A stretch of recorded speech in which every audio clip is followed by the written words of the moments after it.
Assalamualaikum warahmatullahi wabarakatuh. Alhamdulillah wassalatu wassalamu ala Rasulillah. Asyhadu an la ilaha illallah wa asyhadu anna Muhammadan abduhu wa rasuluhu wa ba'du. Yang pertama, barangkali saya mau bertanya, kira-kira bapak-bapak punya target meninggal dunia di usia berapa? 80 cukup? Cukup 80? Bapak usia berapa, Pak? 61. Masya Allah, tabaraka wa ta'ala. Baik, berkenaan dengan usia, maka barangkali bapak-bapak pengen masuk kelompok khairun nasi man tala umruhu wa hasuna amaluhu. Sebaik-baik manusia, umur panjang, bagus amalnya. Pasti bapak tergiur dengan kalimat ini. Tapi ada hadis lain, a'maru ummati ma baina sittin wa sab'in. Usia ideal umatku antara 60 sampai 70. Pengennya panjang, tapi ternyata ideal antara 60 sampai 70.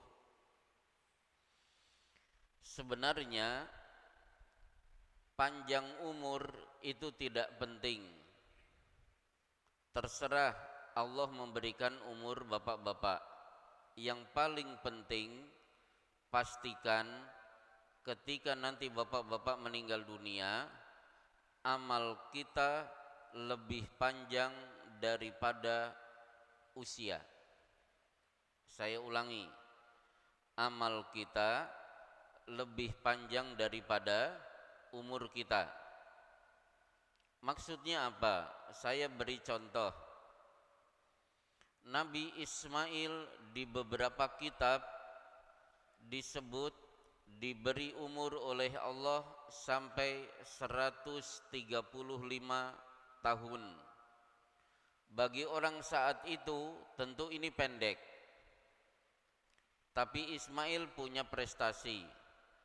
Ditawari untuk disembelih dengan mantap, if'al ma tu'mar, laksanakan wahai ayah, ini perintah, satajiduni insyaallahu minas sabirin.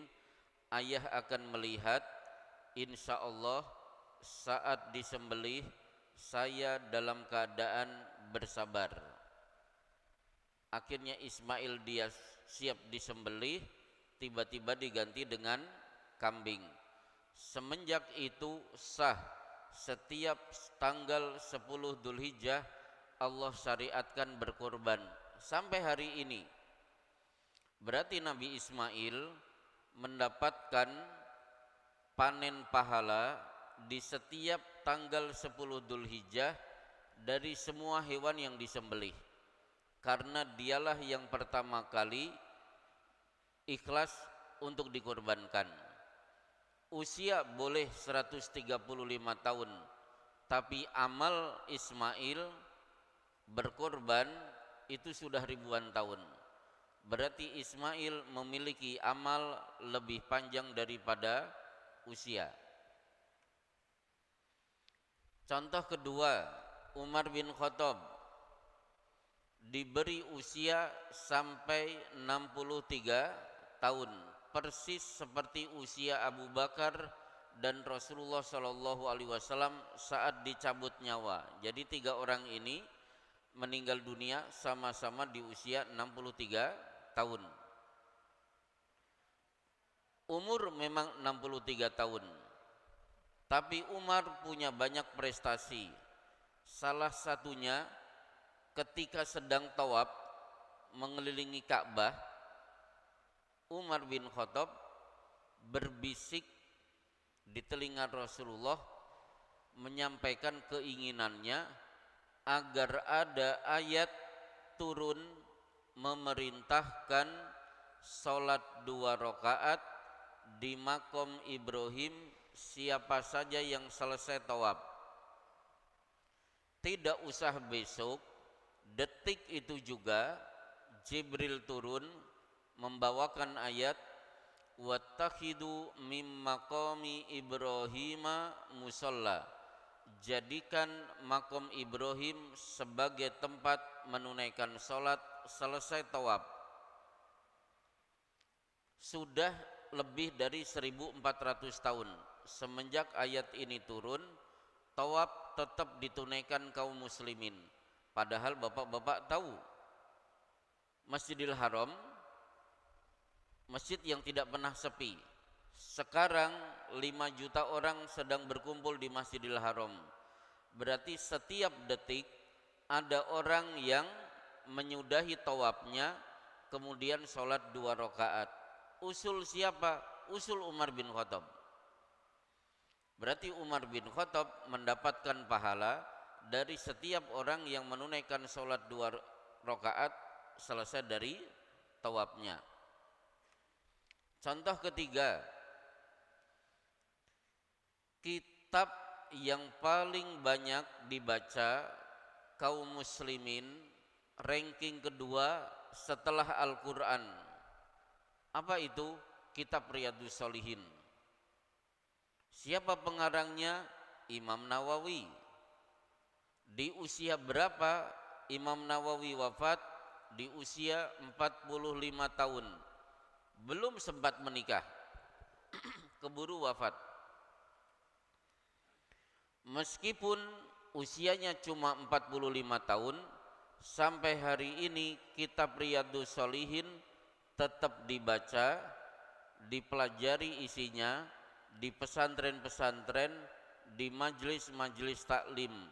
Bahkan saya masih punya pengajian 3 tempat kajiannya Riyadhus Shalihin. Berarti Imam Nawawi meninggal dunia meninggalkan ilmun yuntafa'u bihi, ilmu yang masih bermanfaat. Padahal sudah berapa ratus tahun jarak Imam Nawawi sampai hari ini. Berarti Imam Nawawi memiliki amal lebih panjang daripada usia. Contohnya terlalu banyak. Saya akan langsung memberi contoh Rasulullah Shallallahu Alaihi Wasallam. Dakwah beliau menyebabkan baru saja kita menunaikan sholat duhur. Selesai sholat duhur berarti beliau mendapatkan pahala dari sekian banyak orang yang menunaikan kewajiban ini. Karena beliaulah yang mengajarkan Islam. Sementara sabda Rasulullah Sallallahu Alaihi Wasallam, "Man dalla ala khairin falahu ajru fa'ilihi." Mengajarkan kebaikan, ditiru, maka dia akan mendapatkan pahala dari kebaikan sekian orang yang melaksanakan kebaikan itu. Bahkan bapak-bapak wajib sepakat, tidak ada nama di dunia ini yang tiap hari disebut-sebut kecuali nama Muhammad sallallahu alaihi wasallam. Saat adzan, saat iqamat, ketika duduk tahiyat, khatib penceramah tidak lupa memulai ceramahnya dengan bacaan syahadat dan sholawat. Mayit diturunkan ke liang lahat membaca bismillahi wa ala millati rasulillah. Si mayit di alam kubur, pertanyaan kedua diajukan, siapa nabimu? Menggema Muhammad sallallahu alaihi wasallam di alam kubur. Berarti Rasulullah boleh usia cuma 63 tahun tapi nama beliau tetap disebut-sebut sampai hari ini. Maka Rasulullah masuk kelompok orang yang amalnya lebih panjang daripada usia. Nah sekarang bagaimana caranya bapak-bapak memiliki amal lebih panjang daripada usia. Caranya mudah, contohnya banyak, cukup saya sebut satu saja. Nanti di 10 hari terakhir usahakan di malam hari tidur dikurangi, meskipun tetap ada acara tidur, diperbanyak baca Quran, diperbanyak sholat tahajud, supaya ibadah kita bertepatan dengan malam Lailatul Qadar. Kenapa? Kalau Bapak dapatkan Lailatul Qadar, berarti sudah mendapatkan stok pahala setara dengan beribadah 1000 bulan. Dikonversi tahun kurang lebih 83 tahun. Lah kalau Bapak seumur hidup 5 kali dapat Lailatul Qadar, berarti kita nanti meninggal dunia punya stok amal selama 400 sekian tahun. Ini menunjukkan kita akan masuk kelompok yang amalnya lebih panjang daripada usianya. Baik, masalah pertama selesai. Masalah kedua, di bulan Ramadan kita punya hadis yang kaitannya dengan surga, yang ibadah itu tidak bisa dipisahkan dengan surga itu. Maksudnya apa? Di antaranya keberadaan pintu yang disebut dengan Rayyan,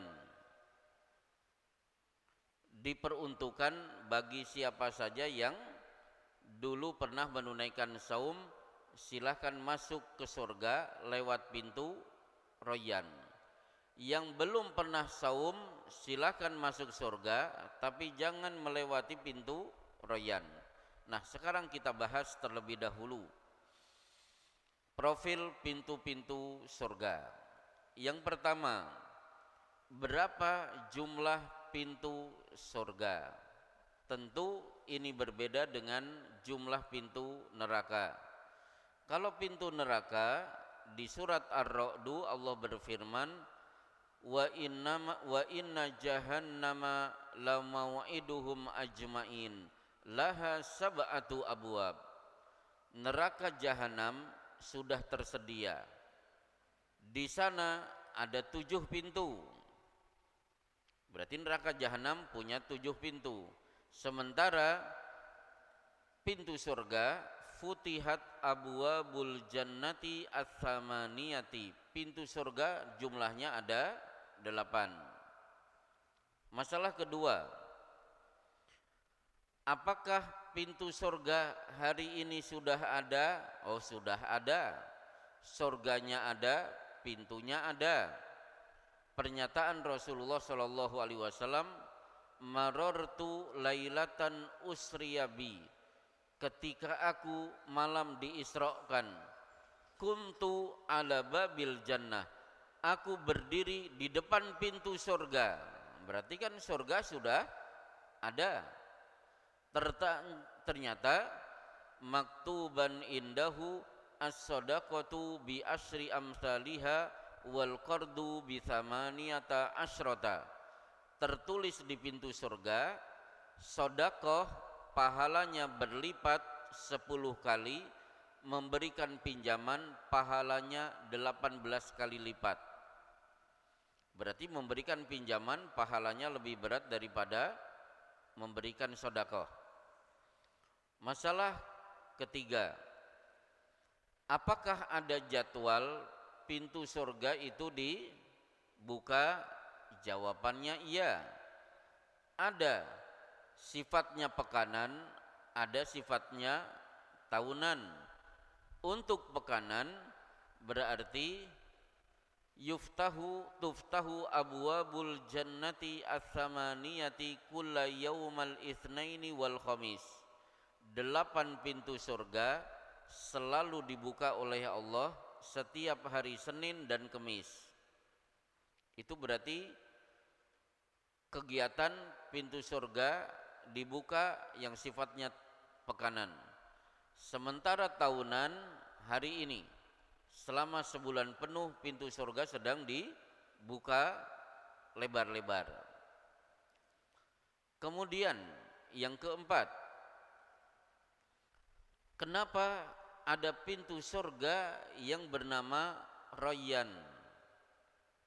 Kita buka kamus, ternyata Rayyan itu berasal dari kata roy. Apa itu roy? Roy itu situasi tenggorokan bapak-bapak kering kerontang, haus luar biasa, sudah lama tidak minum, tiba-tiba kemasukan air. Perasaan seger di tenggorokan karena kemasukan air setelah haus, bahasa Arabnya roy. Maka silahkan kalau bapak punya anak lahir, beri nama Roy. Kan ada Ustadz siapa? Ustadz Roy Abdullah. Nah itu bagus sebenarnya, bukan nama ini apa Barat. Cuma ada di Indonesia Roy, tapi sayangnya dia Nasrani, Roy Martin. Atau Royan, nggak apa salah ditambah i, kan ada Ida Royani. Nah, Royani itu bagus. Jadi Royan atau Royani atau Roy adalah segernya tenggorokan, tadinya kering kerontang, haus luar biasa, tiba-tiba kemasukan air. Berarti kita yang siap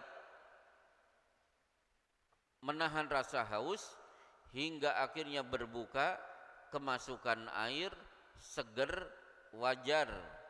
Nanti pada hari kiamat kita akan masuk dari pintu Rayyan.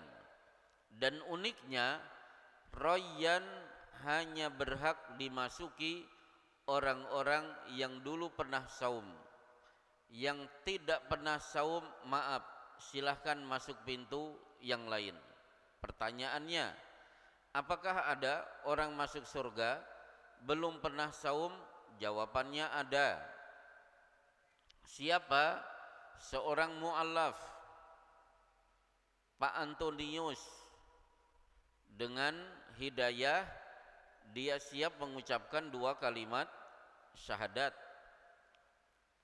Syahadat jam 7 pagi, setengah 8 pusing, kemudian 8 kurang seperempat stroke, jam 8 serangan jantung, dan 8 seperempat setengah 9 meninggal dunia. Dia baru saja mengucapkan 2 kalimat syahadat, belum sempat saum. Pak Antonius berhak masuk surga, tapi maaf, jangan lewat pintu Rayyan. Yang kedua siapa? Anak kecil. Anak kecil meninggal dunia di masa kanak-kanak. Pernah saum? Oh belum, keburu mati. Maka sigoruhum da'amisul jannah. Anak-anak kecil masuk surga dalam keadaan kanak-kanak. Yatalaqqa ahaduhum abahu. Di padang mahsyar si kecil akan mencari bapak dan ibunya. Fa akhadha bi thawbihi. Begitu ketemu baju bapaknya, dia raih, dia pegang erat-erat. La yantahi hatta yudkhilahu Allahu wa abahu al-jannah. Tidak dia lepas kecuali ada kepastian aku dan kedua orang tuaku masuk surga. Baik, bapak-bapak yang dimuliakan oleh Allah, ini 2 hal yang saya sampaikan sebagai penutup. Ada 2 kalimat yang perlu saya sampaikan. Fir'aun mengucapkan 1 kalimat yang sangat dahsyat. Belum pernah ada makhluk yang pernah mengucapkan kalimat ini. Apa? Ana rabbukumul a'la. Aku Tuhan kalian semua yang maha tinggi. Jadi Fir'aun mengklaim dia adalah Tuhan yang maha tinggi. Sementara iblis nggak berani mengucapkan kalimat ini. Yang diucapkan iblis apa? Rabbi fa'angdirni ila yaumi yub'atsun. Wahai Rabbku, beriku umur panjang kepadaku sampai hari kiamat. Berarti iblis mengakui Allah sebagai Rabb. Iblis tahu yang bisa memanjangkan umur dia hanya Allah, maka dia minta kepada Allah. 3, iblis percaya bahwa nanti akan ada hari kiamat. Sementara Fir'aun, ana rabbukumul a'la, aku Tuhanmu yang maha tinggi. Kira-kira dari kalimat ini mending Fir'aun atau mending iblis? Mending Fir'aun atau mending iblis? Kelihatannya mendingan iblis, masih lebih sopan loh Pak iblis. Tapi meskipun Fir'aun sombong dengan kalimat itu, Nabi Musa dipesan oleh Allah dengan Nabi Harun, faqula lahu qawlan layyina la'allahu yatadzakkaru aw yakhsha.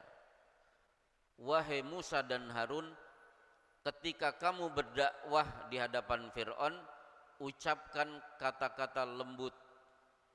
Coba, dengan Fir'aun yang kurang ajar mengatakan aku Tuhanmu maha tinggi, Nabi Musa dan Harun diminta tetap bersikap lembut.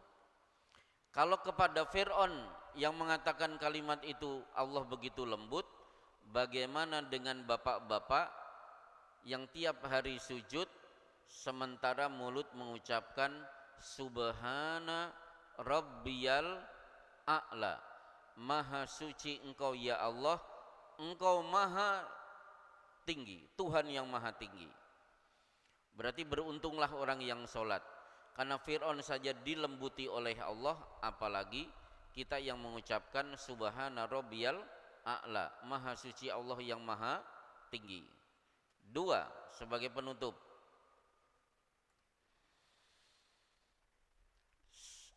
saya tanya terlebih dahulu, iblis itu mau tidak disuruh sujud kepada Allah? Menolak atau mau? Iblis loh, disuruh sujud kepada Allah, menolak atau menerima? Iblis itu menolak sujud kepada Adam. Kalau disuruh sujud kepada Adam, dia menolak. Tapi Bapak lihat di kitab-kitab tafsir, sebelum perintah sujud kepada Adam, iblis bersama malaikat kompak beribadah menyembah Allah. Berarti kalau disuruh menyembah, bersujud kepada Allah, mau. Tapi kalau disuruh sujud kepada Adam, iblis tidak mau. Nah sekarang, sholat itu sering disebut oleh Allah dalam Al-Quran dan hadis dengan kata sujud. Misalnya, kalla la tuti'hu wasjud waqtarib, bersujudlah dan mendekatlah kepada Tuhanmu. Apa tafsir dari sujud? Tunaikan sholat. Berarti kalau ada orang tidak mau sholat, berarti dia menolak sujud kepada Allah. Sekarang kalau ada orang ngaku muslim tidak mau sujud kepada Allah dengan cara tidak mau sholat, mending orang ini atau iblis? Masih mendingan iblis loh Pak. Iblis masih mau sujud kepada Allah. Berarti bersyukurlah kepada Allah ketika bapak-bapak masih diberi taufik oleh Allah untuk bisa sujud kepada Allah setiap hari. Baik, ini saja kajian kita di siang hari ini, dan saya tentunya di majelis ini pamit. Berarti ini kesempatan terakhir saya berdiri di hadapan bapak-bapak, karena nanti bulan Syawal status saya bukan orang Jawa Barat lagi, tapi sudah menjadi penduduk tetap di Jawa Tengah untuk memimpin sebuah pondok pesantren. Alhamdulillah sudah 18 tahun saya di Komatsu, wajah-wajah yang saya lihat ini wajah tidak asing. Di saat bapak-bapak belum pensiun, ternyata saya sudah harus pensiun dari PT Komatsu. Selamat tinggal, hari ini berpisah. Insya Allah kita bikin acara pertemuan reuni akbar di surga nanti di hadapan Rasulullah sallallahu alaihi wasallam. Wassallallahu ala Muhammad wa ala alihi washabihi wasallim. Assalamualaikum warahmatullahi wabarakatuh.